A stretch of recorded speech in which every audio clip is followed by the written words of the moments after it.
منٹو،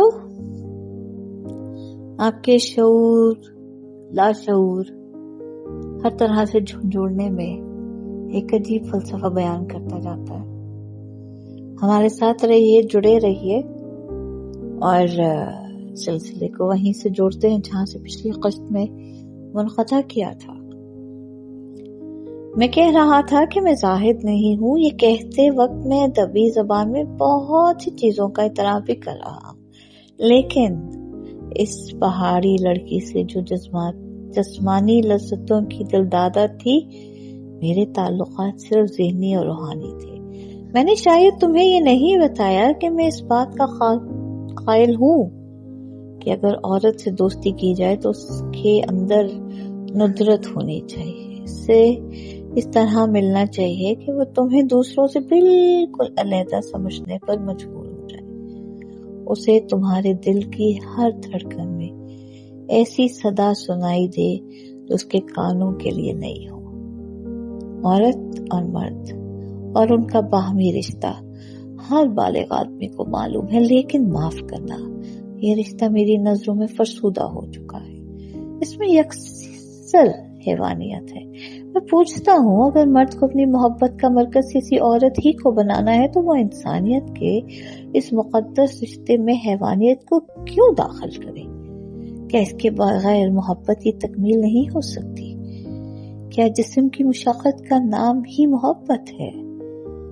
وزیر اس غلط فہمی میں مبتلا تھی کہ جسمانی لذتوں کا نام محبت ہے، اور میرا خیال ہے کہ جس مرد سے بھی وہ ملتی تھی وہ محبت کی تعریف انہی الفاظ میں بیان کرتی تھی. میں اس سے ملا اور اس کے تمام خیالات کی ضد بن کر میں نے اس سے دوستی پیدا کی. اس نے اپنے شوخ رنگ خوابوں کی تعبیر میرے وجود میں تلاش کرنے کی کوشش کی، مگر اسے مایوسی ہوئی. لیکن چونکہ وہ غلط کار ہونے کے ساتھ ساتھ معصوم تھی، میری سیدھی سادھی باتوں نے اس مایوسی کو حیرت میں تبدیل کر دیا، اور آہستہ آہستہ اس کی یہ حسرت اور حیرت اس خواہش کی شکل اختیار کر گئی کہ وہ اس نئی رسم و راہ کی گہرائیوں سے واقفیت حاصل کرے. یہ خواہش یقیناً ایک مقدس معصومیت میں تبدیل ہو جاتی اور وہ اپنی نسوانیت کا وقار رفتہ رفتہ پھر سے حاصل کر لیتی، جسے وہ غلط راستے پر چل کر کھو بیٹھی تھی. لیکن افسوس ہے، مجھے اس پہاڑی گاؤں سے دفعتاً پرنم آنکھوں کے ساتھ اپنے شہر واپس لوٹ آنا پڑا. مجھے وہ اکثر یاد آتی ہے. کیوں؟ اس لیے کہ رخصت ہوتے وقت اس کی صدا متبسم آنکھوں میں دو چھلکتے آنسو بتا رہے تھے کہ وہ میرے جذبے سے کافی متاثر ہو چکی اور حقیقی محبت کی ایک ننھی سی شعاع اس کے سینے کی تاریکی میں داخل ہو چکی ہے.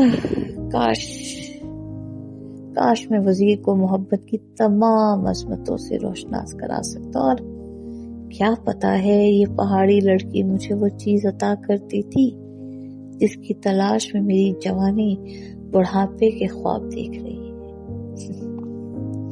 یہ ہے میری داستان جس میں بقول تمہارے لوگ اپنی دلچسپی کا سامان تلاش کرتے ہیں. تم نہیں سمجھتے، ورنہ یہ لوگ سمجھتے ہیں کہ میں یہ داستانیں کیوں لکھتا ہوں. پھر کبھی سمجھاؤں گا.